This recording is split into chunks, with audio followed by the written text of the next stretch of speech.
કચ્છના છત્રાલમાં અલગ અલગ બે જગ્યાથી ગાંજાનું વાવેતર પકડાયું। 236 છોડ સાથે બે ખેડૂતની અટકાયત। પાલનપુર એસઓજી ટીમે બાતમી આધારે બે અલગ અલગ જગ્યાએ દરોડા કર્યા। બંને ખેડૂતોએ પશુઓના ઘાસચારાની આડમાં ગાંજો વાવ્યો હતો। પોલીસે 38 કિલો 584 ગાંજા સહિત ₹19,29,200નો મુદ્દામાલ જપ્ત કર્યો। પાલનપુર એસઓજીની ટીમે બાતમી આધારે પેટ્રોલિંગ દરમિયાન ડીસા તાલુકાના છત્રાલ ગામે બે ખેતરમાં રેડ કરી હતી, જેમાં પશુઓના ઘાસચારાના વાવેતરની આડમાં પ્રતિબંધિત ગાંજાના છોડનું કરેલ વાવેતર ઝડપી પાડી કાયદેસર કાર્યવાહી હાથ ધરી હતી। પાલનપુર એસઓજીને ડીસા તાલુકાના છત્રાલ ગામે ગાંજાની ખેતી થતી હોવાની બાતમી મળી હતી। પાલનપુર એસઓજી ટીમે પેટ્રોલિંગ દરમિયાન છત્રાલા ગામની સીમમાં રહેતા સોલંકી ઈશ્વરજી મોપતાજી ઉંમર વર્ષ 63 રહે છત્રાલા તાલુકો ડીસાવાળા જેઓના ખેતરમાં રેડ કરતા પશુઓના ઘાસચારાના આડમાં ખેતરમાં છૂટાછવાયા ગાંજાના છોડનું વાવેતર કરવામાં આવ્યું હતું।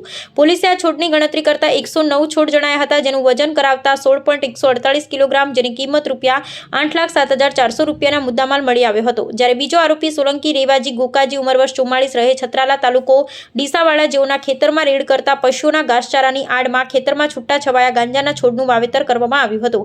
પોલીસે આ છોડની ગણતરી કરતા 127 છોડ જણાયા હતા, જેનું વજન કરાવતા 22.436 કિલોગ્રામ, જેની કિંમત ₹11,21,800, કુલ બંને મળી 38.584 કિલોગ્રામ, જેની કિંમત ₹19,29,200ના મુદ્દામાલ પોલીસે જપ્ત કરી બંને આરોપીને ઝડપી પાડી વધુ તપાસ સિહોરી પોલીસ સ્ટેશનને સોંપી।